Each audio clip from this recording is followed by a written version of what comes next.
No risk it, no biscuit.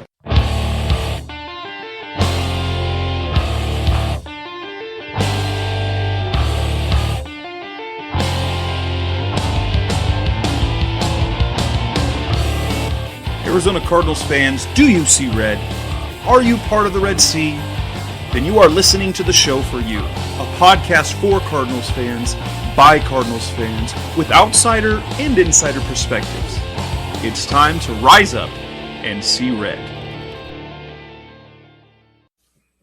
Hello, Arizona Cardinals fans, and welcome to the latest edition of the Rise Up See Red podcast. I'm your host, Jess Root from CardsWire.com, a member of the USA Today sports media group of the NFL Wire.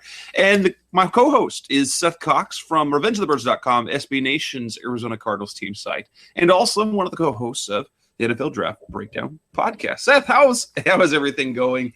We're kind of ignore the fact that the Cardinals just lost again, aren't we? Or we have to talk about that, don't we? Yeah, a little bit. It's one of those things, man, like I think the writing was on the wall after game one, and we didn't want to believe it. And the writing was clear after game three and game four. And then coming out of the bye, you and I talked about it a little bit last week off the air. I don't think enough people made a big deal out of the fact that the Arizona Cardinals had to get a game-winning drive to beat the San Francisco 49ers coming off a bye week at home. And so through all of that, you get the 4-5-1 Arizona Cardinals. This is not the eulogy of the season, but that eulogy is probably coming up in the next 3 to 4 weeks. Very, very likely. Yes, the Arizona Cardinals, who needed a win in the worst way, go to Minnesota. And while there are some positive things that happened during the game, made enough mistakes and had some of the same issues appear as has been the case all season. And they drop to 4-5-1, 4-5-1 in the season, losing 30-24 to the Minnesota Vikings, who had lost 4 in a row. And we're going to talk about that. That's kind of what's on tap. The Cardinals 4-5-1 back in the NFC West, 2 games back in the wild card race, now sitting as the number 10 seed. If the season ended today, they would have the 12th pick in the NFL draft. So it's clearly not where we wanted to do, but there's more than that. The things just can't exactly right for the Cardinals. Is after the Minnesota game, Coach Bruce Arians suffers some chest pain, some discomfort on his way on the flight home. He checks into a hospital and is there overnight for most of Monday. So there was a health scare. The second one in this year. He is back he was back at work on Tuesday. And so everything appears to be fine. The Cardinals also made a roster move on Tuesday, announced that they let go of, on an injury settlement, linebacker Job Lubartu. And to replace Tim, they added Moore. First played for the Colts early this season as a starter, then released, then signed by the Chiefs. But they add him as a depth linebacker guy, special teams. Basically a place, someone to put on the roster late on the season is what we add. And tonight's show, we're kind of got to talk about the Cardinals and that loss, because there's definitely a lot to talk about. Some positive, a lot of negative. We're going to talk about the playoff race, where the Cardinals stand, how much life they still have, because they're still in it. I mean, they if we're being real, they're really still in it, even if it's bleak. And then we're going to look ahead to the next game that they have coming up on the road, another early start in Atlanta against the division-leading Atlanta Falcons. But before we get started, we'd like to let you know that this show is brought to you by FanEssentials.net for the sports fan who likes collecting gear from their favorite team, whether it be NFL and NBA or any team. Cardinals fans, you will love fanessentials.net, as if you are one who likes to collect gear of your team, but don't necessarily have the time to go find it or collect it, or fanessentials.net's the perfect place for you, because you sign up, you pick the team, the gear right to your door every month. And it's perfect for the sports fan. It's a perfect gift as we're coming up on the holiday season for any sports fan. Perfect thing to start off. And their plans start off at $34.99 a month. And for Rise Up Sea Red listeners, we've got a special deal for you. If you use the promo code CRED, again, that's fanessentials.net. You sign up for the use the promo code CRED, you get 15% off your first month. So go ahead and head on over to fanessentials.net, collect that Cardinals gear, gift that to another team, another fan of some other team, and enjoy getting your gear month after month after month. Again, fanessentials.net for every essential that you need.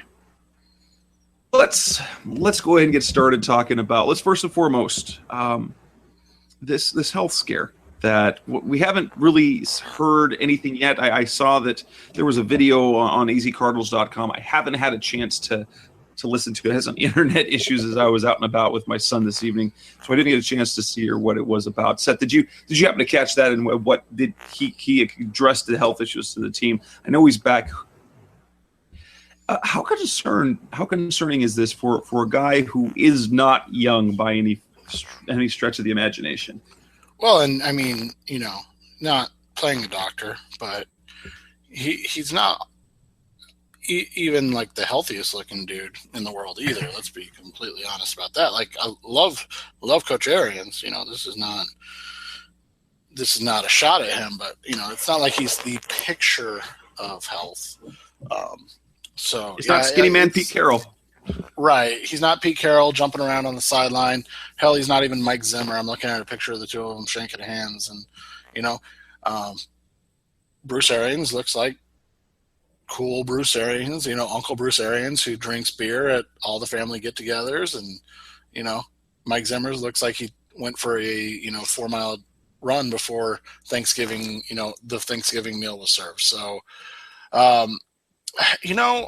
it's one of those things, and I'm going to write about it tonight. I'm actually writing it right now, trying to collect my thoughts on how to explain it. And as somebody that works in healthcare, I work in cancer research, so it's on a different spectrum and things of that nature. But any time of you get health issues like this, like anytime you have a health scare like this, I think it refocuses, what's important in life. And for Arians, that's clearly football. And, he's not really, he's 63 now. He's not going to change who he is and how he reacts and things of that nature.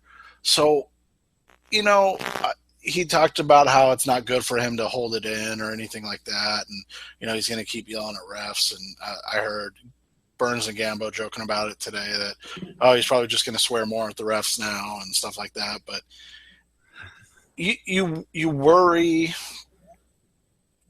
about, what it means for longevity, not in a selfish, is he going to be able to be the coach for the next 10 years? Like, who cares about that? Like, you just worry about, hey, is this dude going to be around for 10 more years if he keeps going this hard all the time, and that's what would, persuade me personally.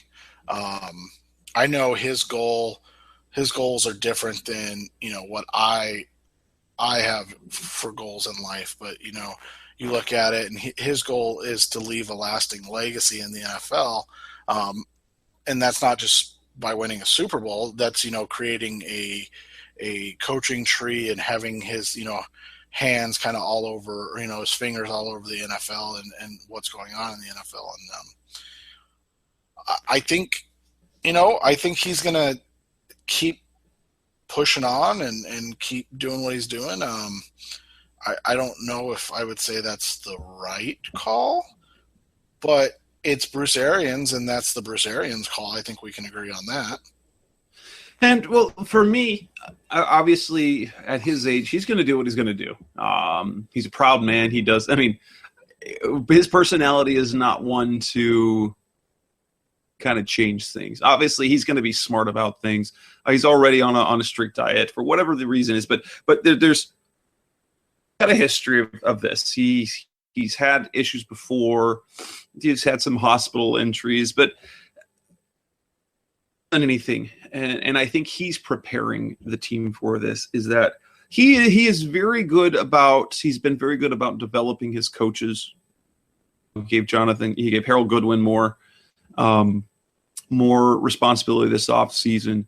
They've got an experienced guy in Tom Moore, so it allows him to, if he's learned to kind of hand off some of those responsibilities, then they're okay. That way they're not scrambling. He still is definitely the emotional leader. I mean, they definitely take characteristics of Bruce Arians in the locker room, and you know, thankfully, everything seems to be okay. The interesting thing of all of this is what Larry Fitzgerald said. You know, they, as players, they feel a bit responsible for what's happened for whatever reason, and I think that's to say, it almost sounds silly. Yes, BA's had a lot of stress this year because of it's been a different type of season than he's really ever had as a coach, because everything he's touched has been gold since he's had the head coaching experience. And so this is an interesting thing. I'm just glad he's back in there. It'd be interesting to see how the team reacts to it, because as actually on Doug and Wolf radio show this morning talked about how when he was in the hospital during training camp, the Cardinals didn't react well at all. They practiced like poo. They played very poorly in that preseason game. And so it'll be interesting to see if it galvanizes them or if they lose focus even more. Will be to see how things move forward, because, you know, the relationship he has with his players is unique. You know, a lot of coaches develop really good relationships with their players, but Arians, that's one of his gifts. His ability to players and the relationship he builds with them is just something special. And I hope that they can refocus and recenter their focus to the football side of things. Now, that's as selfish as me as a fan. But once we know that Bruce is fine, if that in fact that's the case, they need to do what Bruce really wants them to do, and that's to win football games. You're right about that. That's what they need to do. But the problem is, like, you know, what's every week going to do when they don't win? It's like, is it going to take more years off his life?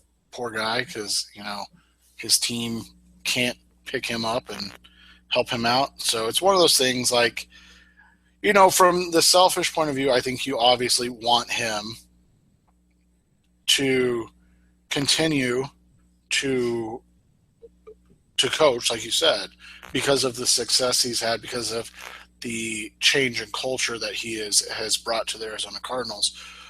You know, but just from like a different point of view, I think this is one of those times in a unique situation where a guy can look at it and go, look, you know, yeah, there's probably more that I can accomplish, but look at everything I've accomplished. You know, all the idiots that for 30 years would not give him a chance as a head coach. You know, even if you want to call it 20 years, wouldn't give him a chance as a head coach. He proved them all wrong. He turned around one of the worst franchises in the NFL, in the history of the NFL. And, you know, if he finishes with 8 wins this year, he's going to be over 500 in every season of his career as a coach for the Arizona Cardinals. And he's, you know, going to show that this isn't a bad spot or a spot where you have to go to prove yourself. It's a place you can go to build something and have something, you know, special happen. And it was just extenuating circumstances that were out of his control at this point in his life, that cost him that kind of fairy tale ending. Hey, sports fans, football season's here, and it's time to get in on the action with MyBookie. MyBookie is the industry-leading sports betting website that offers real Vegas odds on football, baseball, and all your favorite sporting events. You can take a side, the total, or even fantasy points props. MyBookie lets you bet online and win big. Did the game already kick off? Don't sweat it. MyBookie has in-game live betting on every major league and event, even esports. There's no better time to join MyBookie than today. Go to MyBookie to open an account and start winning. Use promo code CHAMPION when you register for your account and get a 100% sign-up bonus up to $1,000 on your first deposit. Bet today. Visit MyBookie's website or call 844-866-2387. That's 844-866-2387. Check them out today and use promo code CHAMPION for a 100% bonus. Terms and conditions apply for entertainment purposes only. Void where prohibited. Well, let's kind of move on to talk about, well, this is not necessarily so pleasant, but let's talk about this loss. The Cardinals now move to 4-5-1. They lose 30-24 to the Minnesota Vikings. Before we get into the many things that went wrong, that did go right. And looks number one, that against a team that's very good against the run, the Cardinals were able to essentially run at will. They ran the ball extremely well. They got away from it, and that's understandably. But let's look at the totals. They ran the ball 28 times for 135 yards. David Johnson with another 100-yard game. Game worked. The defense only allowed 217 yards. Now, granted, against an offense that had been really kind of atrocious, they finally had a kick return. They got a punt return that they got some explosive plays. They blocked an extra point. So there were some good things going on. I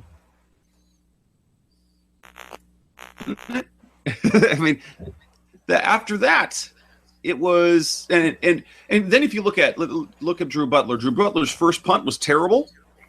After that, he looked like a decent punter after that, but we'll talk about that in a bit.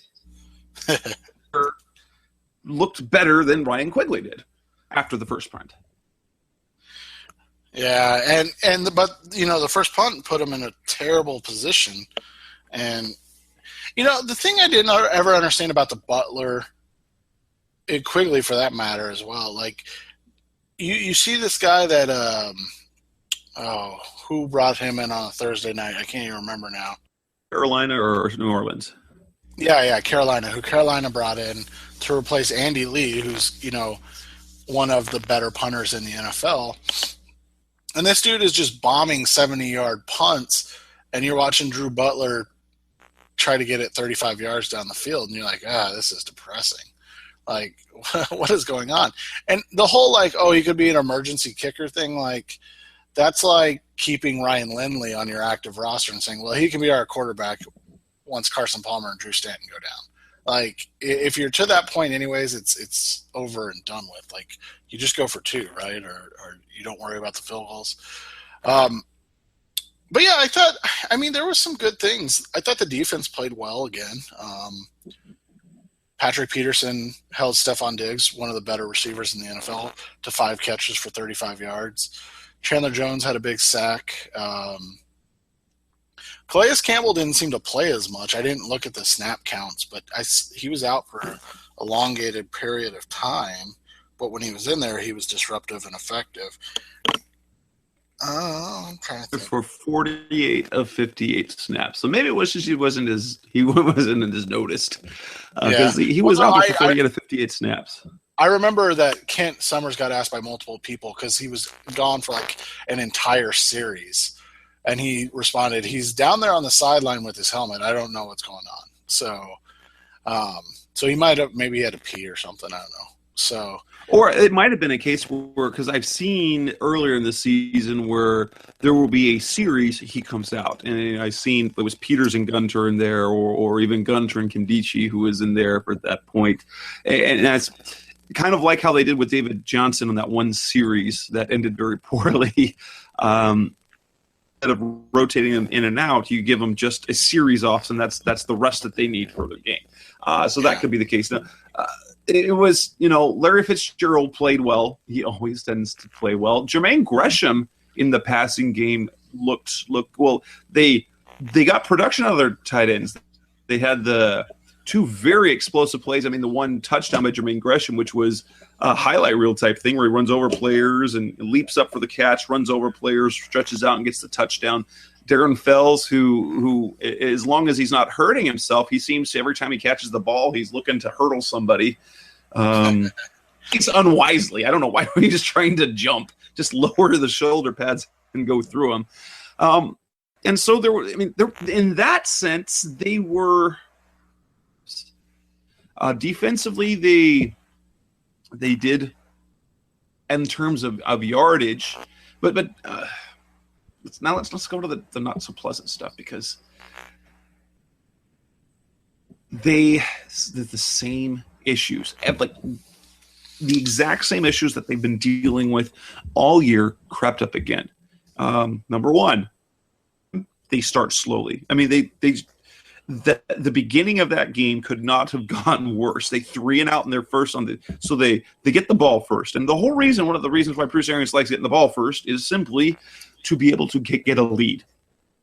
So they don't do that anymore. 3-and-out. It's I don't know if it was like what they gave up for Lent this year or like what's going on, but they don't believe in scoring on the first series of the game anymore. At least they're scoring in the first quarter of games. That's a nice. Finally did get that. Yeah, that's. But even like everything about like all three phases of the game was terrible. It was short kick, and then it was a big return. To a short. And then field. the defense got shredded. They did. The defense was shredded that first series. They couldn't stop anything, and even then the refs did their best to to keep Minnesota from scoring. They nullify the one touchdown. I have no idea how they missed that touchdown catch that they had the challenge to get. That doesn't make any sense at all. The ref is 5 feet away. He has a perfect view of Thielen's feet, and I have no idea how he misses that. It doesn't make any sense at all. So it's like they really tried to keep Minnesota from scoring, but ultimately that first the Cardinals will not they recovered, be outdone. So they do poorly on offense, they're poor on special teams, and they're poor on defense. Just to and guess what? They're down 7-0, and we all know don't play nearly as well behind. That's been trademarks of theirs for 4 seasons, is that when they play from behind as well. No, they don't. Early in the game. Right. Late in the game they do. Early in the game they don't. But even late in the game lately, they haven't been playing as well from behind. They haven't been able to, make that full comeback. You saw it against LA, obviously against New England, obviously against Seattle multiple times. They're not able to make the full comeback. So that, that's weird. But the defense as a whole, they got to figure out, like you said, early, like if one bad thing happens, they can't come out and go, guys, this is going to be all on us again. Because it seemed kind of like that's what happened on that first series. Like they came out and it was like, oh man, like we're going to have, like, here we go again, and I don't understand why. Like, you still have to have faith that this offense is going to find their rhythm eventually. And from a yards standpoint, they are. It's just the touchdowns that aren't really there anymore. And it's not the explain that's something in terms of looking at the numbers we can look at a little bit later on, is basically the explosiveness of the passing game is gone now. Now that's been traded off with some consistency in the running game, but they're just not being explosive in the passing game. So they're gaining yards, but it's not in chunks. The one thing defensively that's the issue, and it's kind of an important thing, Well, they limited Minnesota to 217 yards. They let them convert on almost 50% of their third downs, which it's just brutal. You play that well on first and second down, and then on third down let them continue. So they were 6 of 13, and you look at that Minnesota only had 16 first downs for the entire game. Nearly half of them came on third down. That's just it's not good enough. It's not good enough for a defense that's supposed. Statistically, they're number one. They're the number one defense in the league, and that doesn't make any sense because the number one defense in the league should not be a team that's 4-5-1. Well, and the other thing is this. I think stats have lied, more than any other time this season, about who the Arizona Cardinals are. And you look at it, and like you said, they're statistically the best defense in the NFL. But I can name, if you're saying the Cardinals have to get a stop, right, or a team has to get a stop, how many teams are you going to go through right now before you get to Arizona? And so I know that's not how the best defense in the NFL is measured, but I feel like Seattle would still be picked ahead of them. Denver would still be Minnesota, picked ahead of them. Philadelphia. Minnesota and Kansas City lately. I feel like there's a lot of other teams that people would be like, oh, yeah, I'm going to go. And it's because I feel like you said, 217 yards, that's phenomenal. That's awesome. 217 yards in a game is extraordinary. It's dominant. But they sucked on third downs, and they had two really wishy-washy calls go against them that gave up 30 yards, that doesn't get accounted for in their total yardage. And now all of a sudden, Minnesota is able to convert on those extra 30 yards and score points. And that's the difference in maybe a statistically great defense and an actual great defense, right? They don't get a ton of turnovers, the Cardinals. I know they have a lot of interceptions, but they didn't have one this weekend. And they did have the sack fumble from Chandler Jones.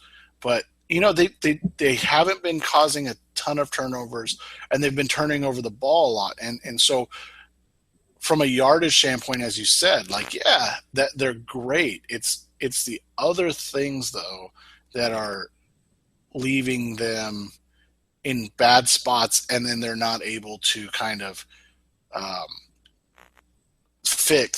revive. I don't know what the right word is. They're not able to overcome maybe the offense or the special teams putting them in those bad spots. It's true. And so that the defense, while it's strong, it's just not great. It's definitely deceiving. So, third down issue. Another thing that continues to come up, and this has been a trend all season. Teams' problems. Now, we will have to note that they had more positive special teams plays than we've seen in a while. They had the big return by Britton Golden in the kickoff game, which is one of two kickoffs all season that they've started after beyond the 25-yard line. So Britton Golden makes an explosive one. John Brown, he also has a big punt return, a big one. Blocks that extra point, and if the Cardinals can get themselves, that could have been a game-changing type play because it allowed them to be down 6 points as opposed to a full 7 down, late in the game. But special teams gaffes. We start with that short punt. So bad punt, big return, 4-yard kickoff return. John Brown not catching that punt at the end that ends up rolling to the 13-yard line. I thought that was almost worse than the Butler punt. I get the idea of it, but like, why? Just fair catch it. Like, you're Right. outside of it landed outside of the 35, didn't it? Like right around the 30, 35? Yeah. Like, what the hell? Like, what are you thinking? You see these returners all of a sudden fair catching balls inside the 10, but that one, like, I don't know. It doesn't, and that's one of the things that you were talking to me before the show. Dan Bickley's column, it kind of gets some of the perspective as to what happened in that situation. Almost every single time, who's taking that punt return? Patrick Peterson. Yeah. And if anything else, you kind of see how his role is in the punt return game. They almost always go with Peterson. Number one, it's a punt that could pin them deep in there, because I guess he's got the surer hands and punts, but he's better about judging fair catch for whatever reason. But that would have been a time to have Patrick Peterson out there and at least to fair catch that ball at minimum. But apparently, I have to find where he says it, is that normally they'd put him out there, but it was actually Peterson who sort of lobbied for Steve to get another chances. Here it is. Here's from Dan Bickley. He said, allowing Brown to botch the biggest punt of the day is unforgivable, even if he had just cracked an explosive return. Even if the obvious candidate for the moment, Patrick Peterson, lobbied for his teammate to get another chance. So it was Patrick who was lobbying to get JB back out there, get Smoke back out there for another punt return. Someone who hasn't done it much in the pros, to put him in a situation where he has to make a judgment call as to whether to catch the ball or whether to let it go, that's a play in that situation for someone with experience. Now, as Peterson hasn't been a good returner since his rookie year, but his decision-making been okay, normally. Right. I mean, even the punt he muffed in the NFC Championship game wasn't because of a bad decision. He just took his eyes off the ball. Right. And the decision was, he secures that. He's on full speed, and who knows what happens after that. Right. But, yeah. I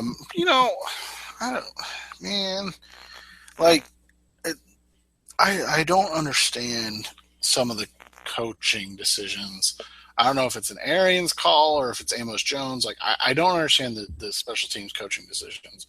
Andre Ellington is literally the worst return man in the NFL. Oh, my gosh. Literally. Like, and I never say this, like, because I think it's asinine.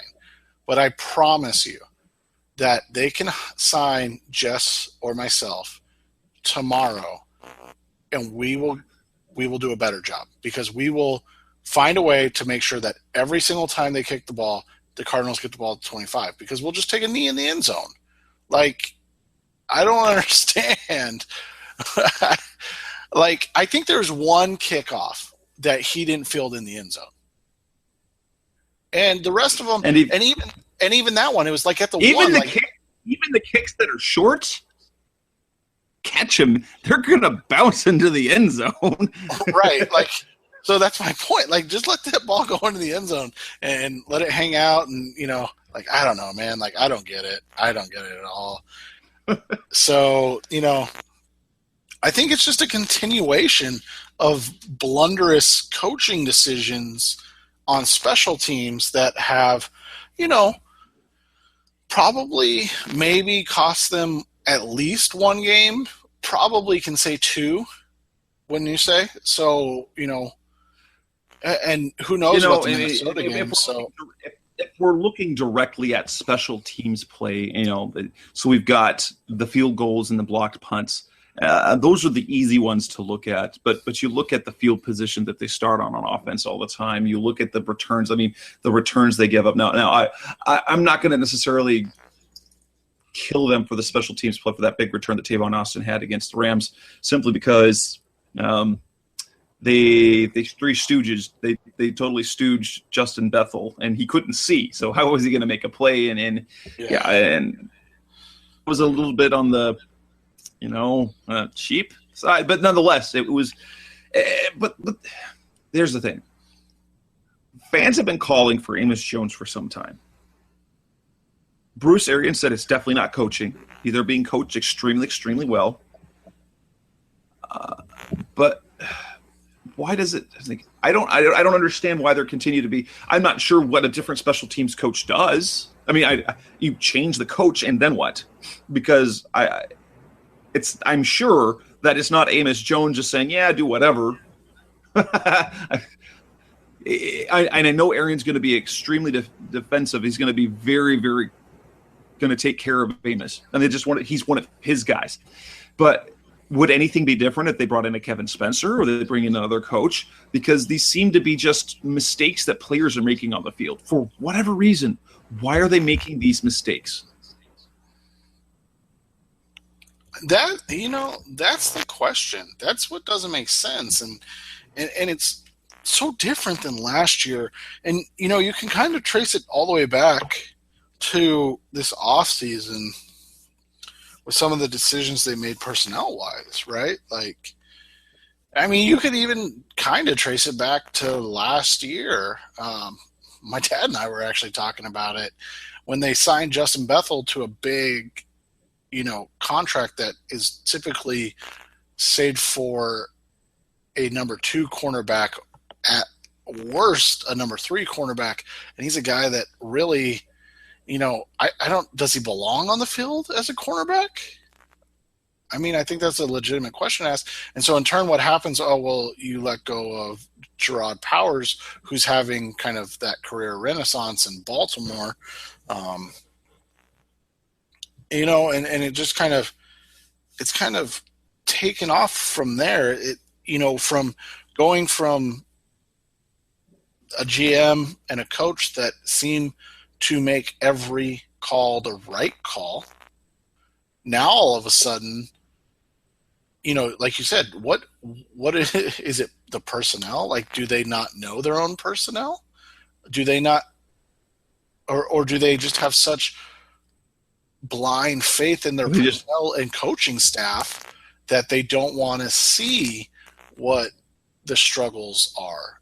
I don't know if it's something that like you and I could even really understand. I think we can speculate on it, but I don't know if it's anything that. Well, and then you look at the draft decisions. They talked about the draft selections that they made, about their ability to make the impact in year 1 in special teams. Brennan Williams, one of the nation's best special teams players in college. Marquis Christian, Harlan Miller. All 3 of those guys were in part selected because they were supposed to be impact special teams player in year 1.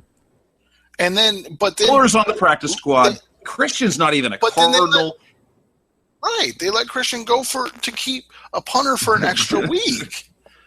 And then Brandon Williams, even after he wasn't starting, he wasn't even playing special teams. Yeah, I know, right? Like, that's crazy. It just doesn't make any sense at all. And that's the reality. That's a completely different. So special teams issues just continues to be a problem. They make mistakes on special teams, and so you have a number 9 ranked offense in terms of yards, a number 1 ranked defense.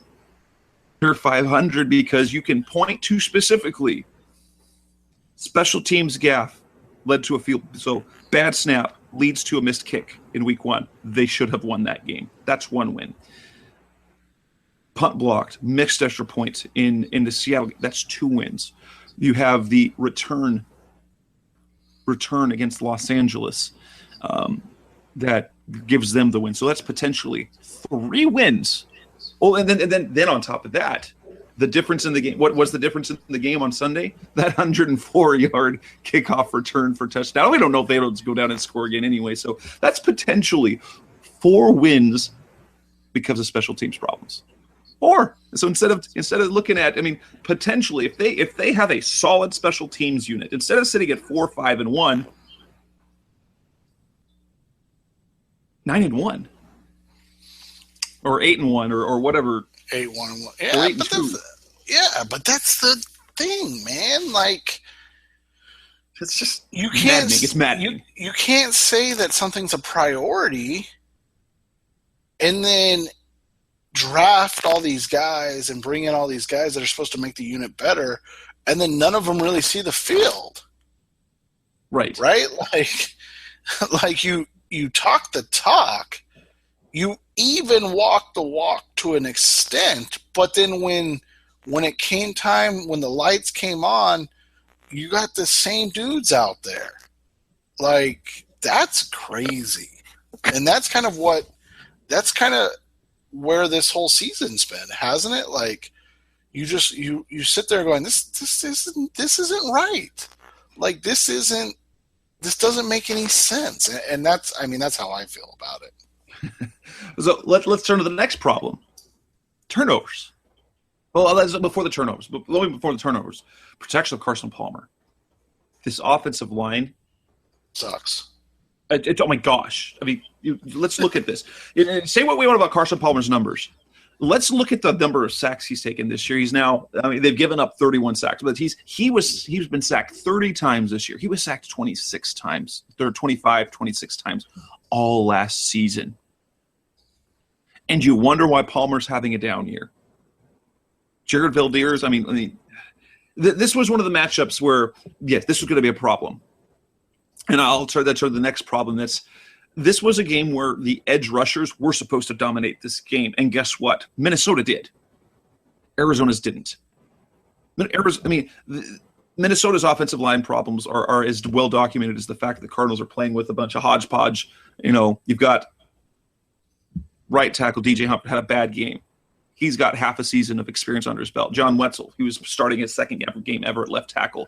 And Mike Upati gets hurt during the end. And Mike Upati's clearly, he's dealing with stuff this year. He's clearly not the same player he was last year. Yeah, he doesn't even need to be out there. But Earl Watford, they lost Evan Mathis. Earl Watford is, we now know why Earl Watford has not been a starter. And, there's something, say this, A.Q. Shipley, for as much heat as he's taken, the Cardinals have had all year. That sucks. But yeah, you're right. But again, it goes back to the reality. Like, did they make a mistake letting go of Bobby Massey?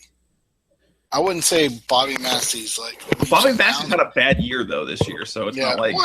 I wouldn't say he's leaps and bounds better than DJ Humphries, but he was part of an offensive line that didn't have the same amount of issues. How is Ted Larson better than what we've seen this year? Really? How is it that Ted Larson, the production we got was better than what we got from Evan Mathis and Earl Watford? Come on, man! I'm telling you what. Here's a question, and we can ponder this. What offensive line decision has Keim made that you look at and go, all right, like that was a great decision? Outside of Jared Valdeir, which was kind of obvious.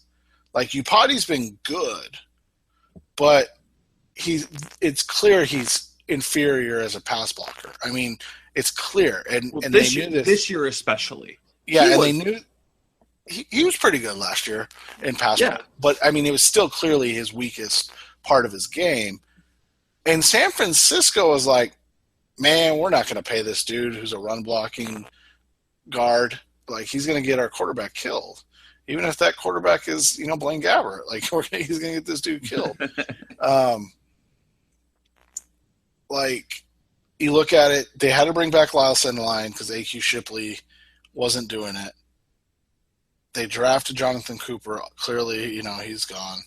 DJ Humphries is early in his development, but, through 10 games. Okay. Yeah, and that'd be generous probably. Let's be honest. Like, Bobby Massey was a 4th-round pick. DJ Humphries was the 24th pick, or what I think. I can't remember off the top of my head, but he was a 1st-round pick. Like, there should be a discernible difference, right? And I know it's not because of Humphrey's desire. Like, dude spent his entire offseason working to get better. You know, so like that's my question. Why have they invested so heavily in the offensive line and done so poorly at it? Well, and you can legitimately ask, like, hey, is this the reason this team is not going to make the playoffs in 2016? It was because the offensive line is atrocious, and it's reverted Carson Palmer back to being, you know, a very average quarterback. Like, that doesn't make a lick of sense. They've invested so heavily. How is that? It doesn't make sense. No, and it leads us to the turnovers. Carson Palmer with the 2 interceptions. He's now one shy of his 2015 total. He's got 10 interceptions on the year, not nearly on pace for the touchdowns he had. I'm not going to kill him for, in the moment, the interception that was returned for a touchdown. I mean, oh my gosh, what was he doing? Looking at that play again, obviously they missed a hold. But they missed the hold. John Brown didn't do a good job of selling the fact that he was breaking out, that he was going out to get the ball. Because if he does if he's not held, that's a touchdown. And then on the other part, play I saw on TV, they showed from the on-field camera, the one that hangs down, they showed kind of the view from behind the line of scrimmage. Couldn't have seen Xavier Rhodes back there. He was completely covered up by Munnerlyn and Brown ahead of him. And so he couldn't have even seen that. Maybe he should have known he was there, but he couldn't been. And I think originally that Rhodes was I think he originally was trailing Larry Fitzgerald, kind of changed, I think, when he read what the route was going to be. So, but Rhodes was invisible because Carson put the ball where he expected Brown to be. Brown didn't sell the route, and so, of course, he didn't get the flag, and then the refs just plain, they missed the hold. So I don't kill him for that. The throw to Floyd, it's just been kind of Palmer's thing. It's just been Palmer's thing. And you'd like to see, and everybody knows, like, I'll kill a quarterback for throwing stupid plays like that, but, like, you'd like to see more of an effort from Floyd. But I think in both scenarios, and I get your spot about, like, he probably didn't see Rhodes, but dude's got to be aware. Like, that's the whole thing. Like, both of those throws were into what? Double coverage. Like, both interceptions were into double coverage. And, I hate fake stats. I really do. Like, nobody dislikes fake stats as much as I do. But Palmer was one of the luckier quarterbacks in 2015. And through 8 or 9 weeks, I can't remember, he had thrown the most interceptable, I hate that term, interceptable passes on the season. Palmer's been like that his whole career. I don't have the numbers to prove it, but I've always seen the reaction of, even when he was in Cincinnati, was the number of interceptions that That's been Palmer's whole career. Right. And so you just look at it and you're like, like, it was bound to catch up with him, right? Like, he's right at his average. He's at his career average. And that's the thing. That's the thing that's tough to grasp, I think, for fans, you and I included, is we all expected 2016 to be a continuation of 2015, but there's a legitimate reality that 2015 was the best that a lot of guys were ever going to play in their NFL career, including the most important. It appears that was the case. Yeah. The last thing, the last thing that's kind of I'm going to kill the Cardinals for is Marcus Golden and Chandler Jones really had a bad game. I mean, Chandler had. I mean, you look at the stat line that Jones got his 8th sack of the season, was a sack fumble. That's great. 0 pressure on Sam Bradford against a left tackle in TJ Clemmings, who was the worst rated pass protector in the entire league. and another guy. I mean, they're playing with their 10th different tackles. That's what it felt like. They've burned through tackles like I eat candy. And I mean, I go through candy really quick in case that. So that was one of the things. We knew that the Cardinals were going to struggle with the Minnesota Patriots because they're good. But in turn, the had to dominate on their side of the ball, and they didn't. The numbers that the advanced numbers that Pro Football Focus, I mean, they combined for 1 sack. What was it? 2 hits and 2 pressures between the two of them. That couldn't have happened against backup linemen because Chandler Jones is supposed to be an above, border, second tier pass rusher in the league. And Marcus Golden with his motor, they should be eating backup tackles for lunch. And they didn't. Right. And, that sucks. I don't even know how to address that part because that was one of the things that, I wrote about, you wrote about, we all wrote about. Like, this win was going to stem from the fact that the Cardinals' first-round pick was going to be able to man his side of the offensive line, and that the Cardinals, in turn, were going to be able to take advantage of 2 really awful, coming into this game, pass protectors on the edge for the Vikings. And for whatever reason, the Vikings it wasn't just DJ Humphries. They whooped Mike Upati. They beat up John Wetzel. They made Earl Watford look silly. And the Cardinals had 1 sack, right? Or they have 2? They had 2 sacks. Okafor got a sack. So, but the rest of the game, Bradford got hit a couple times, but he wasn't under the duress of Palmer. And again, maybe that goes back to coaching. Maybe that goes back to, hey, this isn't the game to throw deep or work these long flood concept routes. Like, this is the game to get the ball out quick, run the football, and then set up the play action, which was working really well in the first half, to open up things down the field. But, it is what it is. So here's the thing on the running game.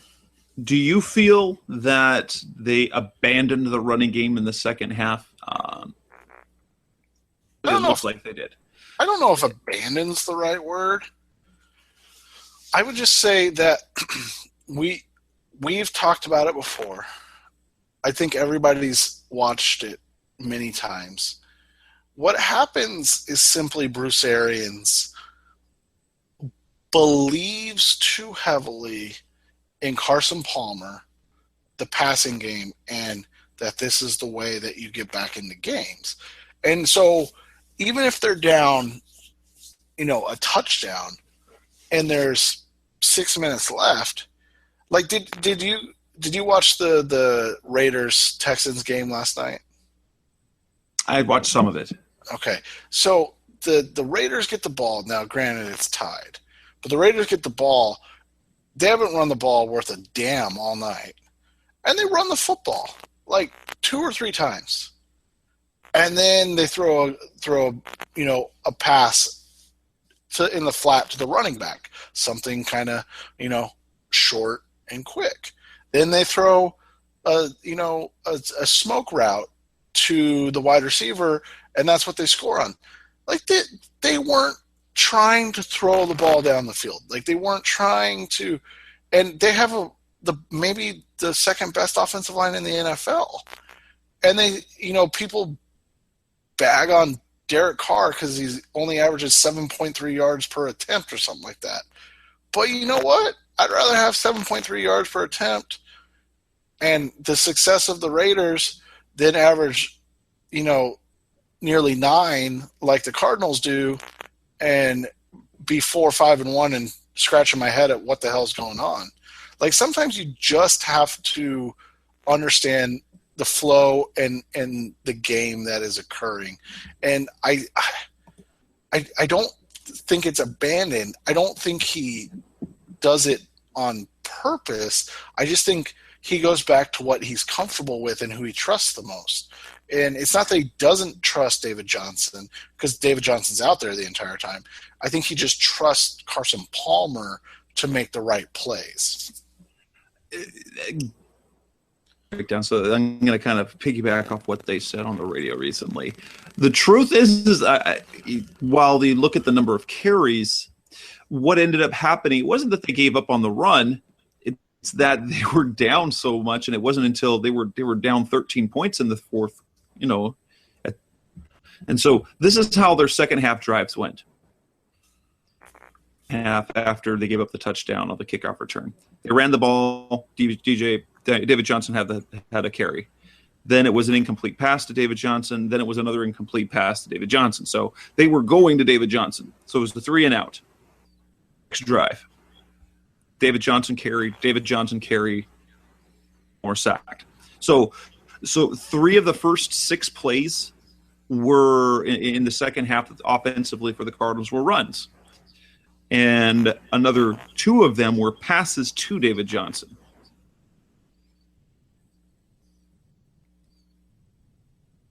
The ball on their first accepted, so they didn't get a chance to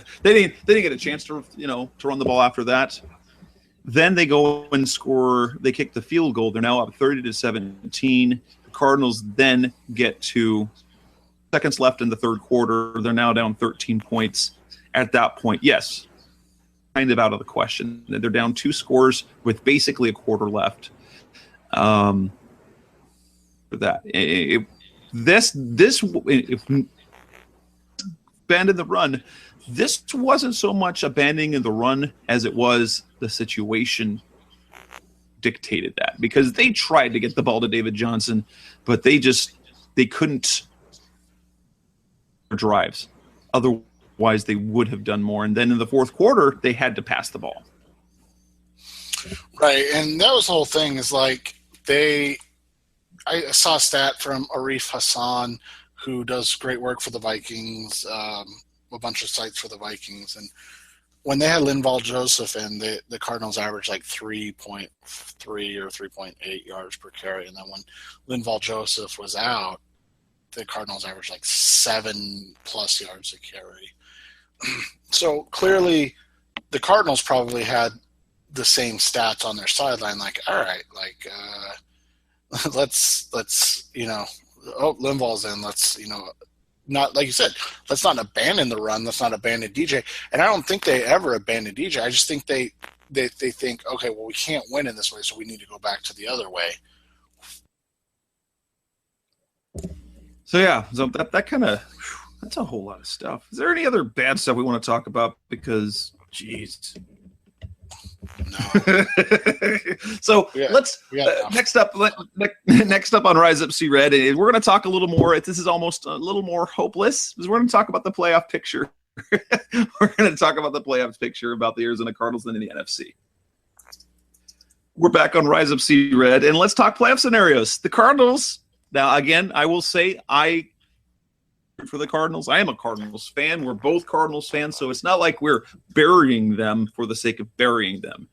We still root for the Cardinals to do it. I said the Cardinal season ended in Carolina. I think we can now say that it's not quite the eulogy, but I think that Minnesota loss just put them 6 feet under. Not only are they dead, they're dead and buried. But here's the scenario.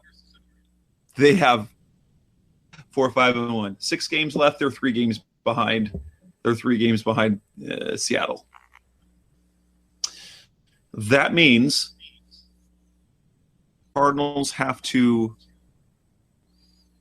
basically win out, and they have to somehow win 3 more games than the Seahawks, with one of those games that they win being Seattle.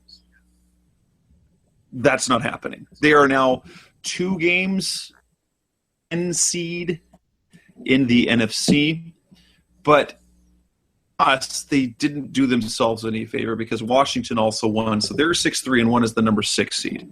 They are back behind for Tampa Bay at 5-5 and Philadelphia at 5-5. They had the opportunity to would have been the number 7 seed because Washington won.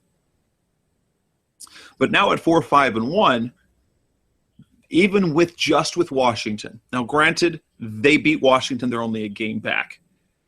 But they're 2 games behind. They're 2 games behind. They're 2 games behind Washington, and they've got 3 teams between them and Washington. So even to make the 6th seed, they have to leapfrog 3 other teams and the Redskins, and they're 2 games back of the Redskins. Now, granted, again, they can gain a game back. But the Cardinals have a tough schedule. They have a tough schedule for the rest of the way. They have the division-leading Falcons. Then they have the playoff-bound Redskins. They have a Miami Dolphins team that has won 5 straight. Then they have New Orleans, who's in the mix. Then they have the division-leading Seahawks. And then they have the Los Angeles Rams, who've already beaten them this year. At this point, it's looking very grim, technically, but it looks grim. Yeah, well, right, and here's the other thing, right? The good, we'll start there. The good. Minnesota, who's leading the wild card right now, has to still play Green Bay, who sucks, but Green Bay and Detroit, and they get Detroit on a short week this week. So, there could be 2 losses maybe. They also have to play the Cowboys and the Colts. So, maybe. Like you said, maybe. It's possible. But again, this comes down to the part about the Cardinals. What about their play? What about their play makes you think that they can do it? And I've said all along, maybe they don't need 10 wins. I'm pretty sure they kind of need 10 wins. So that means winning out, and at minimum, rest of the way. What about this Cardinals season tells us 5 of 6 games? Right. Well, and the other thing is that, the NFC East has 2 of those spots, and the Eagles are ahead of them too. So, you could, again, we can find a path to the Cardinals making the playoffs. I think the issue is I don't know if the Cardinals can find a path for themselves to make the playoffs. You get what I'm saying? You and I can sit here and talk about all the scenarios, but from an on-the-field perspective, let's just be honest, this isn't even a playoff team. Defense, which doesn't make any sense. They are the number 1 defense in the NFL. I think did you see 500. That tweet today? I think it was from Weinfuss. It might have been Kyle Odegaard. But one of them tweeted out that the last 2 or 3 number 1 defenses, whatever the statistic they used, in the NFL. Yes, it was absurd. In the NFL, have made the Super Bowl, and the Cardinals aren't even in the playoffs. I mean, it's really not funny. Let's be honest. It's not funny. It's funny. It's funny cry. It's the kind of stuff lets you laugh and because you don't want to cry. Well, it's just what the hell? So yeah. So let's turn our attention to Atlanta. Do you see in which the Cardinals beat Atlanta in Atlanta? You know me. You know me. I'm the one that leans to that. This I don't see any scenario in which the Cardinals beat the Falcons this week. I don't. I cannot even imagine them doing that. Now, I'd love to see it, and I'll be super excited if they do, but I can't bring myself to even say that that's going to happen. Even for a prediction where I never pick against the Cardinals. Yeah, I mean, Yeah. I'm trying to think of a path for them to actually win this game. Vic Beasley is going to eat DJ Humphries alive on the edge. Yeah, John Wetzel. Yeah. Yeah, and he's licking his chops too, oh right? My gosh, like, yes. He is. Like, oh, you guys didn't want to sign me again, huh? So, no. I mean, the thing is with this, right? The Falcons defense, outside of their pass rush, is fairly not good. So, in theory, the Cardinals' offense could find a way to get going again, right? But again, It comes back to the reality that they haven't. Look what they did against San Francisco. Right. They haven't done it all year. So why are we expecting it this week? I'm kind of with like you and I can sit here and dissect a path for them to win this game. But the reality is the players have to play it. We weren't even going to talk about that. So what you're saying is they're already down 7-0. We're going to spot Atlanta 10 points because they're better offensively than Minnesota. They're going to spot Atlanta 10 points before they even decide to start playing. That's all right. I got Matt Bryant as my kicker in fantasy, so I should be good to go. So you want to know something crazy? So I'm sure this will make all the people that are still listening mad, but I still started the Vikings defense against the Cardinals this weekend. You're a terrible human being. You're a terrible person, Seth.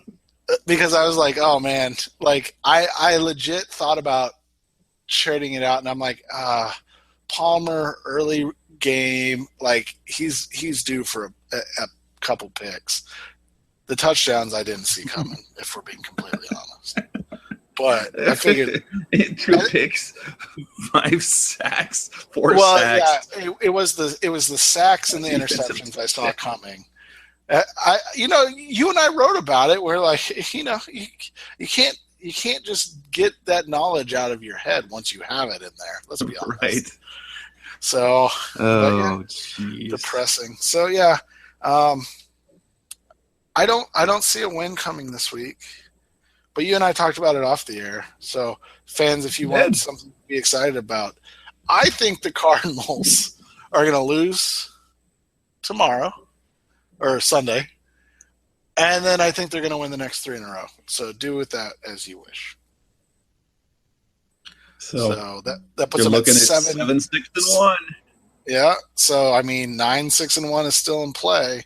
And if all those teams, cannibalize each other, you can find that path again for the Arizona Cardinals. Let's wait to get excited about that until they're at 7-6-1 though. But no, and then we get that would be actually kind of fun. Now, Cardinals like to do that. Just so, yeah. If you're still listening to the show, thank you. Good job. This has probably been one of the positive shows I can recall ever having since we started. It's definitely melancholy on this Thanksgiving week. We're not giving much thanks. But, let's be honest, the Cardinals haven't given us the opportunity to this year. Jess is honestly the most positive Cardinals fan I know. And when Jess gets on before the show starts and Jess and I talk, just the two of us, and he's like, man, I don't know I don't know. And when Jess is, as a fan, not even as a writer, but as a fan, like, I just don't know what's going on. Things are bad because you always find the positive spin in every single thing that happens. And you're at a loss for words as a fan. We're looking at 4-6-1. Good. Oh, jeez. You know what they're going to do? They're going to go win. And good, because that'd be fantastic. Exactly. I said it a few weeks ago. The Cardinals season, and basically not because they were out of it, but when they lost to Carolina, that told me everything I needed to know about this team. Because in probably their most significant game at that point, a signature game that they needed to win, a revenge game, they came out and just played like poop. And if they couldn't be up for that game, what were they going to do?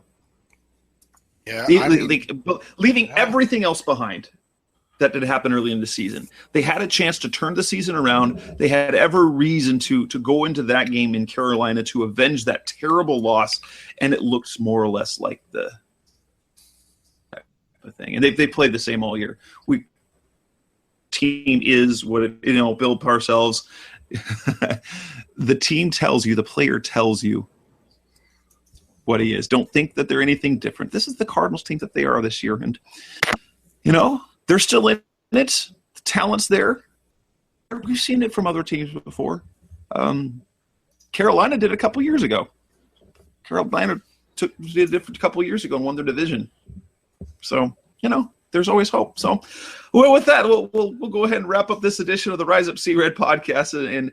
And thank you for listening. And we will be back next week to hopefully break down an inexplicable win over the Atlanta Falcons on the road and their high-powered offense. So until then, that's Seth Cox. I'm Jess Root. You can find us you can find this show pretty much everywhere. It's on Blog Talk Radio, Rise Up See Red. It's featured on CardsWire.com and RevengeOfTheBirds.com, the sites that we both run. Sports360AZ.com. We're on iTunes. We're on Google Play. We're on Facebook at Rise Up See Red and also on Twitter at Rise Up See Red. So on behalf of Seth and I, thank you very much for listening, and we'll be back next week. Go Cardinals! Have a good night, everybody.